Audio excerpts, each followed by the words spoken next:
Last Sunday we started a new teaching series, Back to Basics, where we look at those values that we want to exhibit as a church as we go forward into this new era of being church. And this last Sunday we looked at the value of being distinctive, being different. But my question is, well, how do I do that? How do I navigate this world and remain distinctive? How can I, as the Bible say, be in the world but not of the world?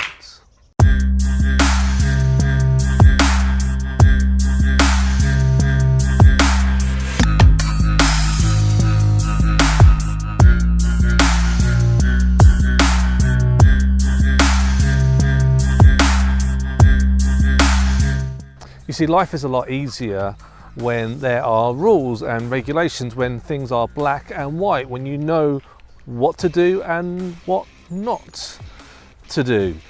Because then it's simple, isn't it? You know the course in life that you need to follow, but things get difficult when those rules, those regulations are taken away, when black and white becomes a mushy grey colour.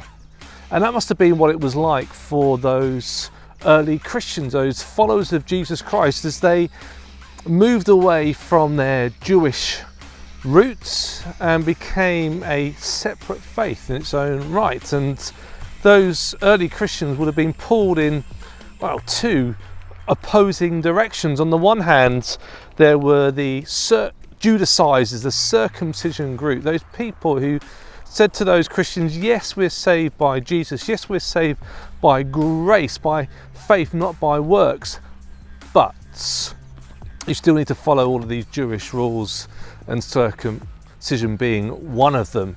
I mean, that's enough to put anyone off becoming a follower of Jesus Christ. But on the other hand, there was the culture around them, there was the background for many of these new Christians, which was Hellenistic. It was Greek in its style and the way it viewed sexuality and life, and how it's revolved around idol worships and temples.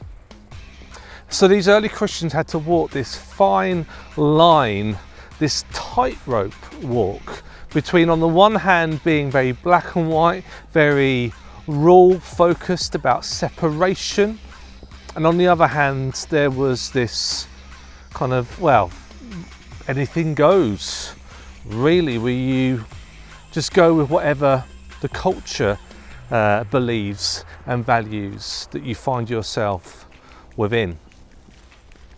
And it's not that much different for us these days. There are Christians who live out their faith by separating themselves, where they wear different clothes, they don't associate with people who aren't like them, who aren't part of their group. And some people go to extremes, the Amish being one of them, but there are groups similar to that in the UK, in Hawley. But actually there's Christians and most mainstream churches that feel that way. I know that I err towards that kind of black and white view of faith and Christianity, as separating ourselves off because of my conservative Christian upbringing. But on the other hand, it's very easy for many Christians to kind of compartmentalize their faith to such an extent that their faith really only expresses itself through Sunday morning and maybe the occasional midweek group, and that beyond that, outside of that framework, their faith and their values are pretty much exactly the same as anyone else in the world. You wouldn't be able to spot the difference between them and the world around us. So how do we navigate that? How do we strike a balance between being segregated and separate and rule-based, and on the other hand being no different to the world around us, not being, as Jesus said, salt and light? Well, the first thing I think is resist rules and regulations.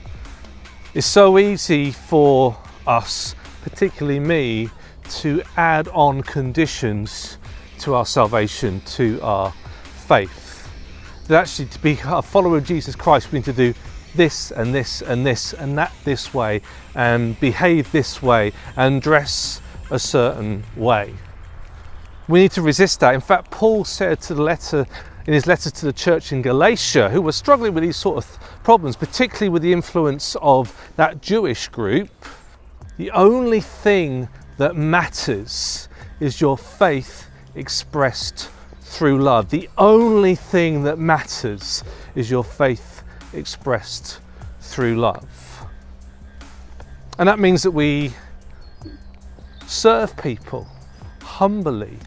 We stand up against injustices. So often the church is, unfortunately in this country particularly, the last to stand up for those injustices that we see around us. So resist rules and regulations, love people, serve people, stand up against injustices. But also ask yourself the question, am I any different in my values about the way I think about sexuality, the way I think about money, the way I am on a Friday night if I'm out on the town? Am I any different to my non-Christian next door neighbour, my non-Christian work colleagues? Because we are called to stand up and to stand out. That people will know that we are different, not because of the way that we look, not because of the way that we separate ourselves off, but because of the way we view life. And that requires conversations. It requires us to explain why we don't watch this particular thing on TV, why we don't go out and get drunk, why we're not spending all our money on holidays on our credit cards. Are you different in that way? Because I think both of those groups, whether it's the separating yourselves off or blending in, is a way of self-protection. It's a way of escaping any form of persecution, any way that people can pick up on us. Either we close our ears and separate ourselves off from society so we don't hear the jeers and the jaunts, or we merge in so much that no one notices any difference and therefore there's nothing to complain about. You should be persecuted. We are called to be persecuted, just as Jesus was persecuted, just as those early Christians were persecuted, because we are different. We have different values. We are salt and we're light. We show the darkness for what it is. We show those injustices. We show the ways in which culture around us is broken and sinful and wrong.